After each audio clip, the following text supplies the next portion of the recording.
Medio. Bersama saya Wisnu Nugroho, inilah Beginu. Bukan begini, bukan begitu. Halo pendengar setia Beginu, selamat datang di episode terbaru persembahan Kompas.com dan Medio Podcast Network. Di episode ini kita akan mendengarkan janji-janji yang buku berikan kepada umat manusia. Buku memanglah benda mati yang tidak bisa menghidupi dirinya sendiri. Namun lewat satu lembarnya, lembar tersebut telah menghidupi semua kemajuan peradaban yang terjadi hingga saat ini. Bersama Wisnu Nugroho, kita akan mendengarkan seluruh janji yang buku bisa berikan pada manusia yang membacanya. Mari kita dengarkan kisahnya lebih lanjut. Hari gini masih ketipu investasi bodong, masih susah atur keuangan, investasi, klaim asuransi, dan update isu finansial? Dengerin Podcast Cuan, cari untung bareng teman. Persembahan Medio by KG Media dan Motion FM di Spotify.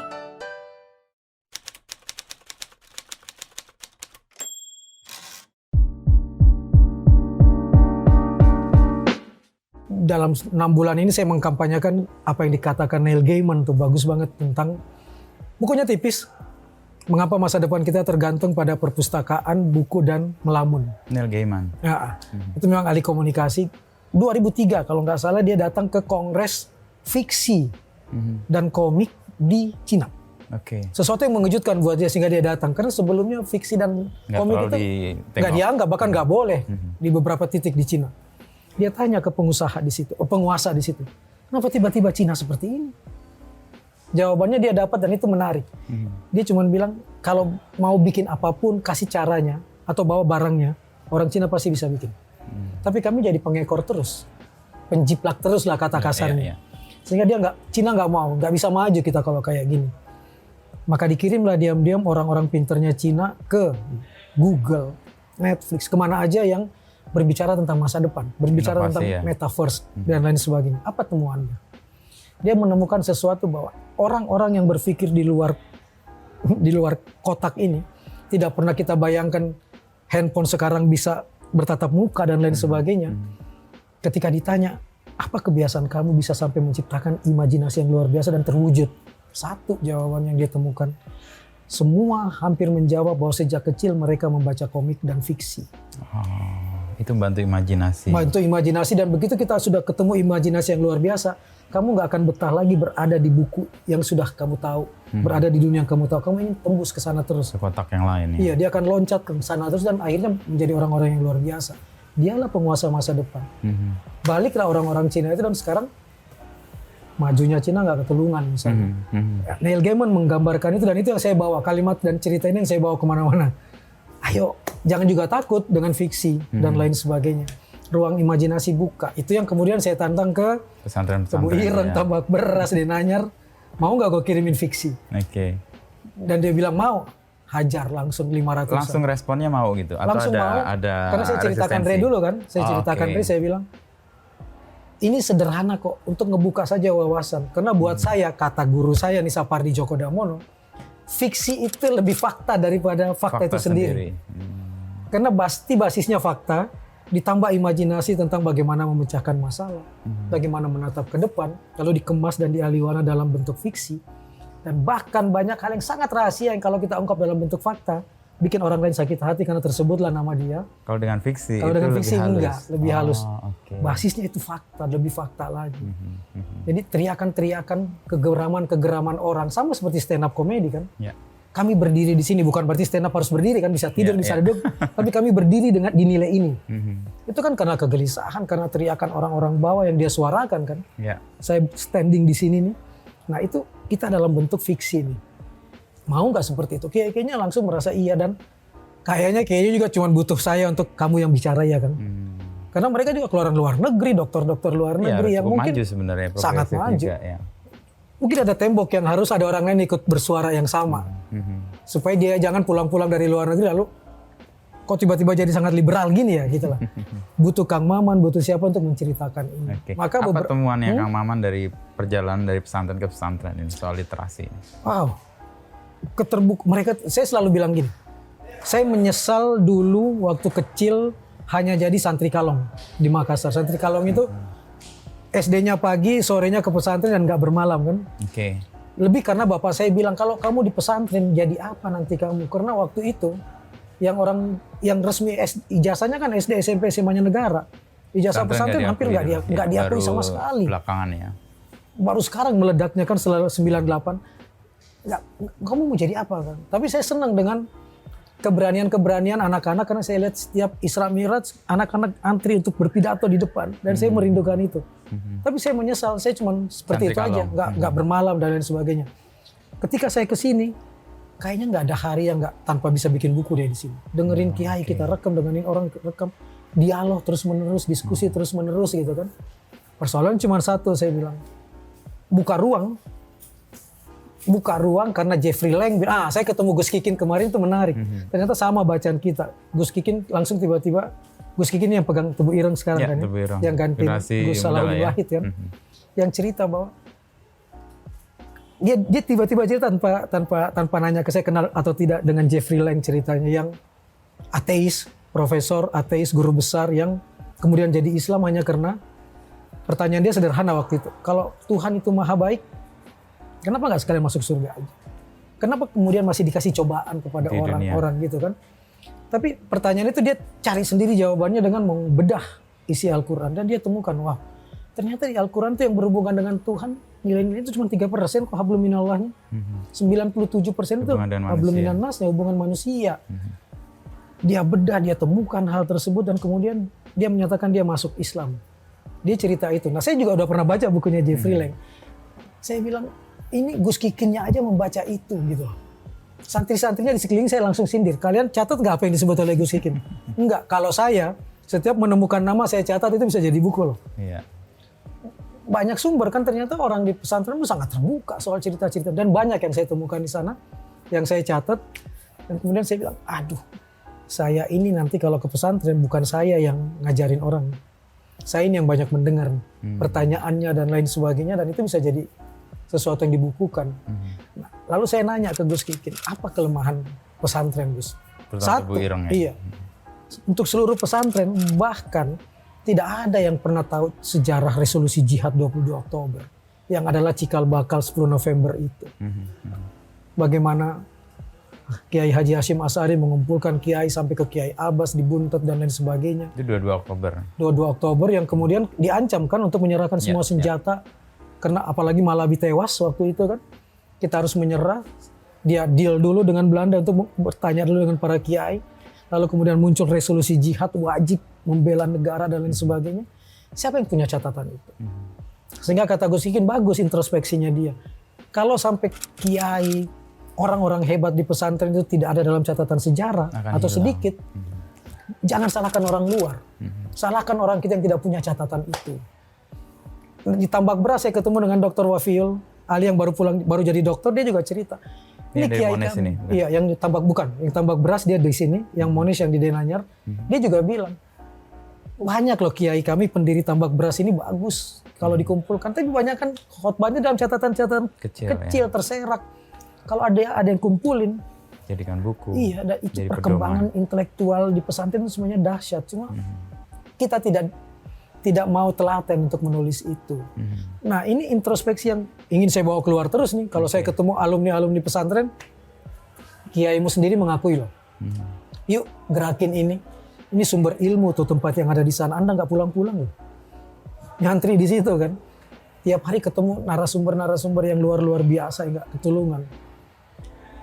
Kalau saya, makanya saya bilang, jangan lagi mengharamkan gadget di sana. Di pesantren masih banyak pertimbangannya, masih banyak. Dua hal, kita nggak mungkin menolak literasi digital hari ini, nggak mungkin menolak era metaverse yang akan datang 4.0, 5.0, Internet of Things, nggak mungkin. Bahkan Tebu Ireng tuh bikin pekan literasi digital, tapi anak-anaknya nggak pegang gadget. Saya langsung bilang, jangan bicara selalu negatifnya deh. Kalau mau bicara negatifnya, ajarin dulu semua siswa 4 pilar literasi digital. Digital skill, digital etik, digital culture, digital safety. Bagaimana aman, bagaimana menguasai, bagaimana etikanya. Sehingga dia tahu negatifnya. yang mungkin akan membawa kita ke minaz zulumati ilan nar, ke neraka, bukan ke nur, ke cahaya gitu kan. Setelah 4 ini kamu bekali ke mereka, mereka akan dengan otomatis masuk dengan kebebasan yang dia sudah pahami tentang 4 literasi digital yang nggak merugikan dia, nggak membahayakan dia, nggak kena undang-undang ITE. Kan kemudian kita bisa dorong untuk dia menjadi alat rekam buat kiainya kalau ngomong, mencari informasi yang banyak itu. Tiba-tiba ketika kiainya bicara tentang Jeffrey Lang di depan kiainya langsung googling, catat nama itu, ketemu Jeffrey Lang, dia kaitkan. Jadi interaksinya lebih kaya ya. Ruang dialogisnya makin dahsyat, tak terbatas saya bilang. Dan menjadi menarik karena dunia pesantren yang sebenarnya tertutup bertemu dengan dunia luar nggak ada batas lagi. Tinggal kita kan yang sebenarnya menjaga. Jangan mau merasa gampang membenahi siswa, mengajari siswa, tapi dengan melarang hal yang dengan alasan ini membahayakan nih untuk kedepannya. Kita buka aja. Kan kita bikin komitmen bersama saja. Karena kalau tidak, saya bilang saya nggak yakin. Saya kan juga pernah jadi santri kalong. Saya nggak yakin mereka nggak nakal, anak-anak ini diam-diam melakukan. Nah saya dengan Habib Jafar bilang, saya temuin loh warung penyewaan chargeran di luar pondok pesantren dan bukan cuma di 1, 2, 3 pesantren. Itu artinya ada pasarnya kan. Sejauh mana Anda bisa mengikat itu, melarang? Kalau tiba-tiba anak itu taruh di luar, titip di warung, diambil ketika jam makan siang, dia boleh keluar, boleh apa di sekeliling situ, dia buka gadget bisa kan? Sederhana saya bilang, saya masih ngobrol nih, bukan yang kemarin, bukan yang saya di Jombang. Di tempat yang saya masih ngobrol nih, Anda bilang dilarang. Udah ada tuh di Instagram. Udah posting. Udah diposting. Gimana Anda mau menahan itu? Kayaknya guru-gurunya ketawa aja. Daripada dia mencuri-curi, kita formalkan aja. Kita dengan kesadaran tadi 4 4 pilar literasi digitalnya kita sadarkan ke mereka. Skillnya kita naikin, siapa tahu keluhan mereka, karena mereka mengeluh. Kami bisa kok bikin buku, karena kewajiban sekarang di pesantren, termasuk di Tebu Ireng, Tambak Beras. Naik kelas itu bikin buku. Tulisan loh. Kumpulin jadi tulisan. Banyak yang menerbitkan. Saya sampai borong di Den Anyar itu, harga buku 30.000, 25.000, saya sampai borong hampir sejuta. Buku-buku mereka, karya siswa, SMA-nya segala. Otentik banget pasti. Otentik, cover-covernya segala kan. Tapi keluhannya satu. Tapi yang cetak internal, yang baca internal. Hebatnya siswa itu bertanya di saya di ruang ketika seminar. Gimana itu bisa Saya cuma sindir aja kiainya, lihat tuh Pak Kiai. Mereka bisa. Iya banyak kok di belakang Kang. Saya borong ya nanti saya bilang. Cerita aja tuh Kiai. Coba kalau dia masukkan tulisannya di Kompasiana, masukkan tulisannya di Wattpad misalnya dan lain sebagainya. Orang lihat dan kemudian subscribe-nya banyak dan lain sebagainya. Lalu kemudian mereka diajak untuk menerbitkan buku, untuk dijadikan film. Udah bisa dimonetisasi sejak dini itu. Kan tinggal kita yang kawal. Mudah-mudahan walaupun ini kecil tapi bisa ada dalam pikiran mereka untuk nanti. Ada benarnya kira-kira. Respon mereka untuk membuka diri terhadap literasi digital, sejauh sangat. Bahkan kemudian ada perubahan aturan berarti ada. Di dalam di beberapa yang saya sudah temui iya. Karena terbuka. Jadi yang cuma di hari libur, sekarang ada beberapa yang 3 hari seminggu ada. Dan yang kemudian juga membolehkan siswanya untuk menulis di luar link-linknya pesantren juga ada. Jadi dia kirimnya ke banyak sekali kan media yang sekarang orang bisa. Dan kita lihat aja, aku bilang, Kiai saya bilang, saya ini sejak 2012 menyatakan berhenti berkantor. 18 tahun di Gramedia, 8 tahun di Biro Iklan dan Rumah Produksi. Ribuan episode saya hasilkan, tapi tetap sebagai karyawan orang lain.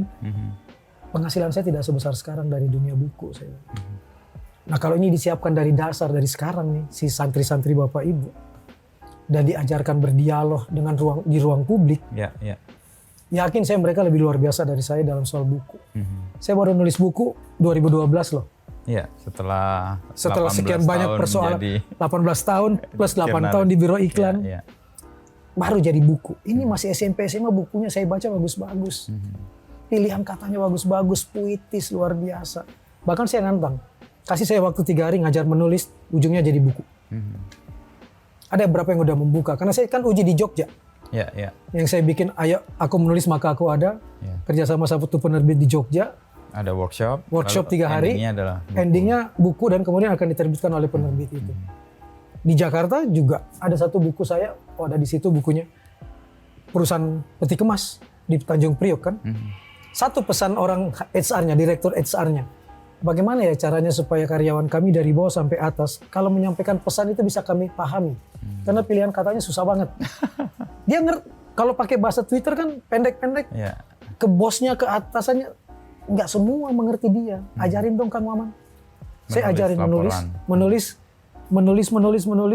Dia bilang udah rapi loh tulisannya sekarang, kalau ngirim Twitter pun 5W1 hanya udah jelas. Udah dapat dipahami. Udah bisa dipahami semua. Saya bilang kasih saya waktu 3 kali lagi untuk melatih menulis. Terbit tuh Gramedia yang terbitin. Nusantara Pelabuhan Hati itu. Itu karyawan dari karyawan sopir. Peti kemas ya. Peti kemas sampai direkturnya nulis bersama-sama. Rata-rata nulis. Saya ngedit dan hampir saya nggak banyak nyentuh. Dan bosnya sampai bingung. Gila ya, banyak hal-hal yang sangat manusiawi yang bayangin Mas Ino. Dia sopir yang tinggi di atas kan harus ngangkat peti kemas yang keren itu 20-30 meter di atas. Pesannya cuma satu, gimana caranya kalau dia mau buang air kecil? Dia cerita. Sementara ada peraturan di situ, kalau sampai dia buang air kecil di atas dan ini berkarat, dia yang dipotong gaji. Bagaimana caranya karyawan yang di daerah Priok yang sedemikian panas, kantinnya bersih, nggak boleh ada tersisa satupun makanan. Jatuh, sebutir nasi pun nggak boleh ada. Bagaimana mereka rapi mencuci semua? Bagaimana kalau satu kesalahan dibuat, satu divisi potong gaji semua, semua kena. Begitu diceritakan dalam buku, saya kirim ke Mas Pax di KPG. Ini sih keren nih, gue terbitin. Iya. Di launching kemarin di M Block Space itu dan orang baru ngeh semua. Dan mereka bilang daripada gue kasih vandal ke tamu-tamu gue, mending kasih buku dan mereka lihat. Dan saya selalu bilang duta terbaik sebuah perusahaan karyawannya. Dan itu jalan, dan itu udah mau ketiga nih saya bikin buku yang sejenis seperti itu. Mau ngajak orang lain, kalau mereka sudah bisa menulis, pasti pembaca yang baik. Karena kan menulis membaca berulang-ulang kan. Persis ya. Dan pasti dia akan suka dengan membaca. Karena begitu satu bukunya terbit, dia mau bikin lagi tadi yang gue mau terbit sendiri deh. Gue mau bikin sendiri ya Kang Wan, terbitin nanti Kang Wan editor. Hayu. Ini nanti yang di Jogja ini peserta 50. Tanpa saya tahu 20 peserta yang mendaftar siapa Mas? Polisi. Polisi yang bagaimana cara menyampaikan sesuatu yang sifatnya human interest. Kalau Twitter, publik. Instagram jangan cuma lapor. Giat ini kaku-kaku banget kan. Dia bilang jangan. Sekarang lihat di Instagram murid-murid saya berpuisi loh polisinya. Polsek pagi-pagi mengatur lalu lintas. Pakai pantun, pakai puisi dulu. Iya. Bagaimana lead dia jaga, bahwa lead itu mempengaruhi semua sampai ke belakang. Aku ketawa-ketawa begitu lihat. Ini polisi. Dan ketika jadi tulisan, saya kan bilang akan jadi buku namanya Yogyakarta. Jadi semua sisi Jogja Anda tulis terserah. Dari sisi yang mahasiswa, polisi yang tadi. Sarjana gitu kan. Ini nulisnya panjang-panjang dalam bentuk prosa. Puisi nulis apa mayoritas? Puisi. Polisi nulis puisi. Ya? Polisi nulis puisi. Kayak kontras dengan kehidupan sehari yang keras. Ketika saya nanya apa jawabannya? Kami rindu jadi manusia biasa juga yang bisa nulis puisi, Mas. Jangan nulis giat-giat melulu. Nah, paduin aja dengan kerja. Begitu saya nanya, ada satu orang Bali kan, pemimpinnya kayaknya di rombongan ini, ketua kelasnya. Made, kamu alumni mana sih? Alumni mana? Isi Yogyakarta, polisi itu. Polisi, alumni. Pantes. Harusnya kuat dong. Makanya. Puisinya bagus. Isi tapi nggak bisa saya salurkan. Bisa aku bilang, kegiatan-kegiatan kamu untuk ke publik. Bisa masyarakat butuh informasi yang bahasa polisi kaku, bahasa tentara kaku, ini cair loh. Dan sekarang belum jadi buku aja aku udah seneng lihat media sosial mereka lebih hidup ya, lebih santai, lebih human, lebih santai. Aku kirim ke orang-orang, ini tahu nggak siapa yang nulis? Wah polisi. Keren Kang, ini lucu. Dia nggak tahu polisi, begitu saya kasih naskahnya kan. Agak amazed juga mereka. Begitu saya bilang ini polisi loh yang jadi murid saya nih. Mudah-mudahan sih. Supaya dia juga nggak kaku-kaku amat, stres di kantornya dan lain sebagainya. Keluar jadi manusia lagi yang lebih humanis. Karena saya percaya, kan karena saya kriminologi, saya tahu tentang pemolisian masyarakat kan. Kalau polisinya humanis, bisa bergaul dengan masyarakat kayak Babin Kamtipmas dari daerah, orang lebih nerima. Dengan segala carut marut yang ada terjadi sekarang. Karena saya mengenal banyak Babin Kamtipmas yang sambil bertugas bawa buku. Dia mendekati masyarakatnya. Mendekati masyarakat, berhenti, bawa buku ke daerah, ngajar baca tulis ke anak-anak, sambil ngasih masuk pesan-pesan tentang pengamanan masyarakat. dan dicintai. Beberapa kali Kompas menulis profilnya. Iya, masih terjadi sih beberapa polisi melakukan itu daerah-daerah terpencil gitu. Kemarin saya ditelepon dari Manokwari, Kang, Pak polisi di sini butuh sejarah dan anak. Babin di sini dia mau masuk tuh tentang sejarah. Ya. Karena dia udah punya 200 tapi buku sejarah dan anaknya udah berkurang. Karena kadang-kadang buku anak nggak balik deh. Oh, karena kasih langsung disimpan di anak-anak. Dia minta dikirimin. Kaget juga udah di Papua, di Kendari, di mana-mana Babin saya kalau ketemu Babin Kaptimas banyak yang sudah bawa buku. Dan buat saya ini memang pintu. Buat saya buku itu pintu masuk ya. Pintu masuk dan sampan yang perahu yang bisa berhenti di pelabuhan mana saja. Terima kasih telah mendengarkan podcast Beginu. Nantikan obrolan Wisnu Nugroho bersama narasumber inspiratif lainnya.